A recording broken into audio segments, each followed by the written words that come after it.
এই দেখেন কাজিরাঙ্গার বনরিয়া বাবু, দেখেন এই যে অন ক্যামেরায় দেখা যাচ্ছে, এই যে কাজিরঙা বনরিয়া বাবু, এই যে দেখেন, এই যে গাড়ি অল্প স্লো করছে আর কি, তারপরে উঠাইলো। এই যে হাই রোড কাজিরঙা।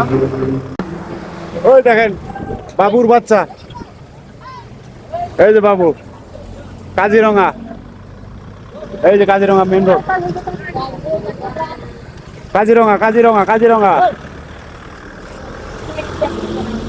কাজিরঙা। হ্যাঁ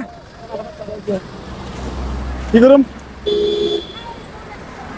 ও কলা, আমাকে গাড়ির থেকে বাবুরে কলা দিচ্ছে, সেই কলাটা রাস্তায় পড়ছে, আমি যাই কি করাম আগিয়ে দিলাম। দেখেন এই যে কলাটা নিয়ে আমি এক হাত দিয়ে ক্যামেরা ধরছি, আর এক হাত দিয়ে কলাটা সামনে দিয়ে আসলাম, যেহেতু সামনে যাওয়ার লেগে ভয় লাগে তো অল্প দূরের থেকে সেখানে বাবুর মাউথ আছে, তে মাউথের সামনে অল্প এগিয়ে দিয়ে আমি আবার রিপিট আমার গাড়িতে আইসা পড়লাম। এই যে দেখতে পাইতেছেন, ভিডিওটি ভালো লাগলে শেয়ার করে দিবেন, অন্য ভাই বন্ধুরা জানি দেখে অল্প আনন্দ নিতে পারে। আমি গেছিলাম হয়তো শিবসাগর ঘুরে আইছি, সেখান থেকে একটা ভিডিও বাবুর লগেও করে নিয়ে এসেছি। তো ভিডিওটা কীরকম হয়েছে অবশ্যই কমেন্ট করে জানাতে ভুলবেন না।